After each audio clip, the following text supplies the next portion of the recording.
السلام عليكم عشاق ديال لي سالاد والصيف هذا. جيت نوجد معكم واحد السلطه اللي خفيفه ظريفه وسهله في التحضير، ومكونين ديالها اللي خفاف ومتوفرين غير بالخضره، ما فيها لا عجائن لا لي بات لا روز لا والو، كلها غير خضره وصحيه. والمكونات كاملين اللي كيجيو مع بعضياتهم كيجيو خطيرين بان صوص اللي خفيفه وكتجي خطيره بزاف. يلا نشوفوا طريقه التحضير ونشوفوا المقادير اللي غادي نحتاجو في هاد السلطه. السلام عليكم. اليوم جيتكم بواحد سلطه رائعه وصحيه، صحاب لاصال، الناس اللي كيبغيو الريجيم، صحاب الريجيم. انا متاكده هاد الوصفه غتعجبكم.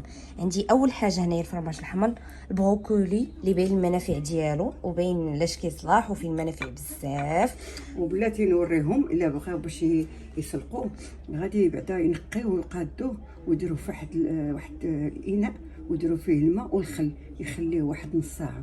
هذيك الساعه عاد يغسلوه وعاد يديروا واحد الكاسرونه فيها الماء طيب مزيان، عاد يديروه باش يبقى هكا خضر. شتي كي كيولي ما تيكونش كحل. كتسلقيه مع الماء والملحه صافي، وكتصفيه وكتخوي فيه الماء بارد وكتخليه في الثلاجه. وعندنا هنايا لا سالاد حتى هي كتغسل بالخل باش كيتحيد منها كاع لي ميكروب. وعندنا هنا طوماط سيريز، الخيار، اناناس، طون، لافوكا.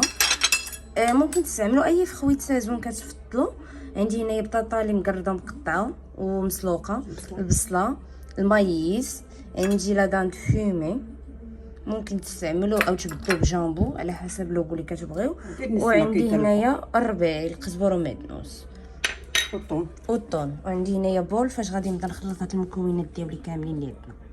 بسم الله. اول حاجه غادي نبدا نلوح في المكونات. بدينا بالخيار، معليش غادي نضيف ليه البصله، غادي نضيف المكونات كاملين، المايز،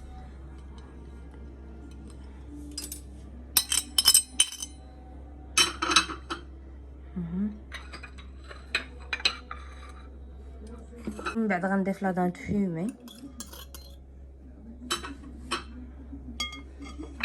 بطاطا.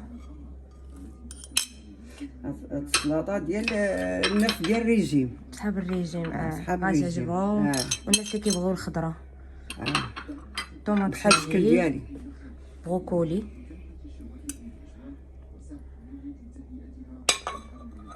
فرماج كيبقى اختياري او اي نوع الفرماج كيعجبكم ممكن تستعملوه.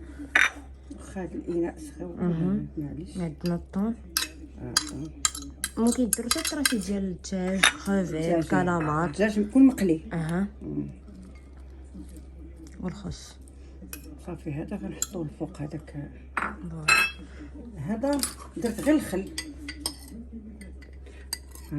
الخل مليحه بزار، شويه زيت العود صافي. هذه هي لاصوص اللي غدير. صافي لا صافي حيت كلشي. وتبداي تخلطي المكونات، كلشي المذاق ديالو زوين.